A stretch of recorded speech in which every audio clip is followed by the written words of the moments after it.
टिकैत जी, अब एक सवाल मैं आपसे पूछ लेता हूं। टिकैत जी, आपका मुद्दा ये 3 कानून है या बिजली और गन्ना है? ये 3 कानून में, टिकैत जी सुन लीजिए टिकैत जी, आपने कहा कि इस कानून के अंतर्गत गरीब किसान की जमीन छिन जाएगी। आपने कहा इस कानून के अंतर्गत एमएसपी खत्म हो जाएगा। आपने कहा कि इस कानून के अंतर्गत एपीएमसी के जो मंडी हैं वो बंद हो जाएंगे। आपके तो ये 3 मुद्दे थे।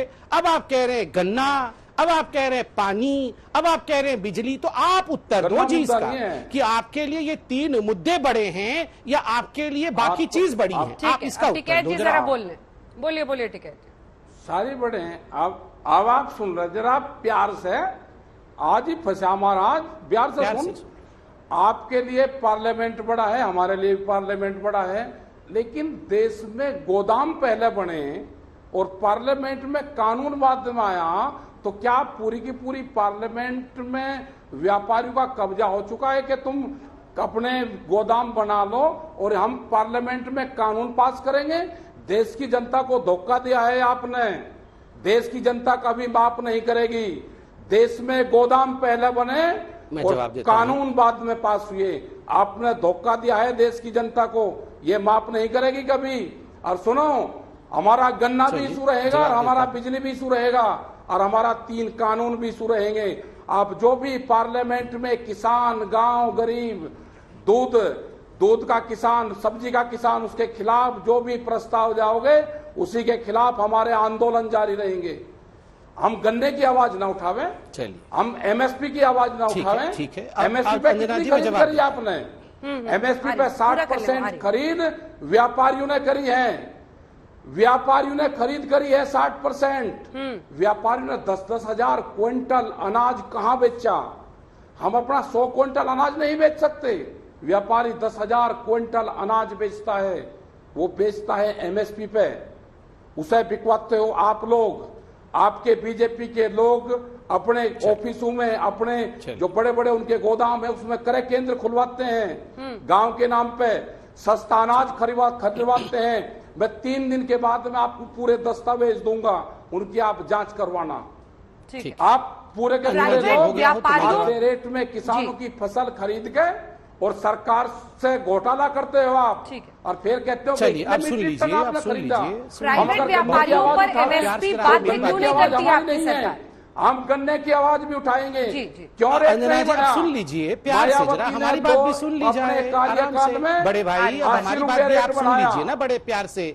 आपने प्यार से, ये कह रहा हूं कि आराम से दूसरे की बात सुन ले। मैंने आपकी बात आराम से सुन ली ना, अब आप मेरी बात भी आराम से सुन लीजिए।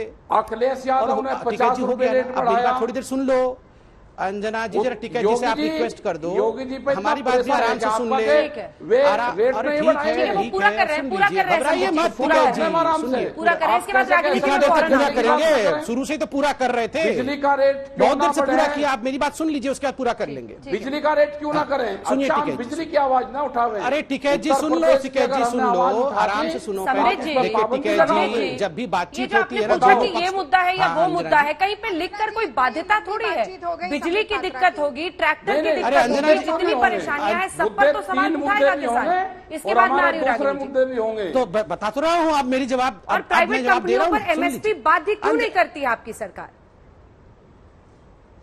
अरे अंजना जी, जो बुद्धि वाला होगा ये सवाल पूछेगा ही नहीं। कैसे सामान लूटते? अरे अगर मंडी पे एमएसपी नहीं मिलता है, अब अंजना जी पहले इनकी आवाज आप शांत करिए। ऐसे नहीं होता है डिबेट और डिस्कशन, दोनों पक्षों को बात करना पड़ेगा। ऐसा नहीं होता कि एक तरफा चलेगा, दोनों पक्षों को सुनना पड़ेगा। शांति से सुनिए। अंजना जी, आप इनसे कहिए रिक्वेस्ट। अरे आप अंजना जी, पहली बात है, इसमें बुद्धि का इस्तेमाल करने की आवश्यकता है। राहुल गांधी की तरह ना सोचा जाए। अगर किसी को मंडी में एमएसपी नहीं मिल रहा है तो वो बाहर जाके बेचेगा ज्यादा रेट में। अगर ज्यादा रेट में नहीं बिक रहा है तो एमएसपी में मंडी पे बेचेगा, ये उसके पास स्वतंत्रता है। इसलिए इसमें, अरे फिर ये बोलने नहीं देंगे अंजना जी, क्योंकि ये जानते हैं ये गिरने वाले हैं, इसलिए ये बोलने नहीं देंगे। मैं तो रिक्वेस्ट कर सकता हूँ ना कि शांति से सबकी बात सुनो। अंजना जी, मैं आपसे रिक्वेस्ट करूंगा, मैं शांति से बैठा हूँ, पहले इनको आप शांत करिए, उसके बाद में बात करूंगा। इस प्रकार से नहीं होता है, यहाँ दोनों पक्षों की बात सुनी जाएगी। नहीं है, देखिए मैंने सुन लिया अंजना जी, पहले तो मैं आपसे भी रिक्वेस्ट करूंगा, ऐसे नहीं होता है अंजना जी, डिबेट में दोनों पक्ष बराबरी से सुने जाएं। अब आपने बोल लिया, थोड़ा सा जवाब सुन लीजिए। रागिनी जी भी इंतजार कर रही है। एक आध बात भाई, आपके लाल कृष्ण नहीं अंजना जी, ऐसा नहीं होता है ना, दोनों पक्षों को शांति से सुना जाए पहले। क्या ये फ्रस्ट्रेटेड होकर नॉन स्टॉप बोलेंगे, ऐसे नहीं चलेगा। सुन लीजिए, नंबर एक, भी बोलने नहीं दिया। सुन लीजिए, आ रही हूँ, आपको बोलने दूंगी इसका। ठीक है, एक बार जवाब सुन लीजिए। आपने 3-4 बड़े मुद्दे उठाए हैं, बहुत ज्वलंत मुद्दे उठाए हैं, एक बार जवाब सुनिए। हाँ संबित जी। अंजना जी, पहली बात तो है आज तक के इस डिबेट में डिस्कशन हो जाए कि किसानों का मुद्दा, क्योंकि तथाकथित जो इनके नेता हैं, क्योंकि मैं भी नहीं जानता हूं नेता कौन है, ये जो कह रहे थे कि हमारे 3 मुद्दे हैं, आज आप कह रहे हैं क्यों 7 भी मुद्दे हो सकते हैं, 8 भी मुद्दे हो सकते हैं, ये गैस सिलेंडर पे भी बात कर सकते हैं। तो पहले सरकार से बातचीत करने से पहले ये डिसाइड कर लें कि जो ये कह रहे थे ये सही है या नहीं है। क्योंकि ये कह रहे थे जमीन आके आपको प्राइवेट कंपनी वाले आपके कॉन्ट्रैक्ट के माध्यम से लूट लेंगे, बाद में मालूम पड़ा ये झूठ है, ये भ्रम फैला रहे थे, तो आज बोल रहे नहीं बिजली बिजली। उसके बाद इन्होंने कहा एमएसपी खत्म हो जाएगी, एमएसपी खत्म नहीं हुई, तो कहा पानी पानी।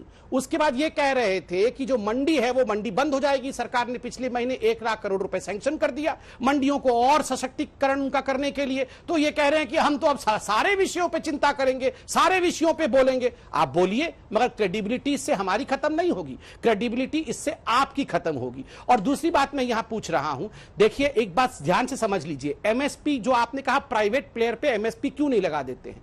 देखिए सरकार ने क्या किया है, सरकार ने स्वतंत्रता दे दी है किसानों को, आप जाके मंडी में बेचिए, या मंडी में आपको लगता है कि उससे ज्यादा भाव आपको बाहर मिलेगा तो आप बाहर बेच दीजिए, मंडी पे एमएसपी पे मिलेगा। अगर मंडी से बाहर कम भाव पे मिलेगा तो किसान वापस मंडी में आके एमएसपी पे बेच देगा। तो एमएसपी प्राइवेट प्लेयर पे क्यों लगाना है जब वो डबल रेट पे देगा।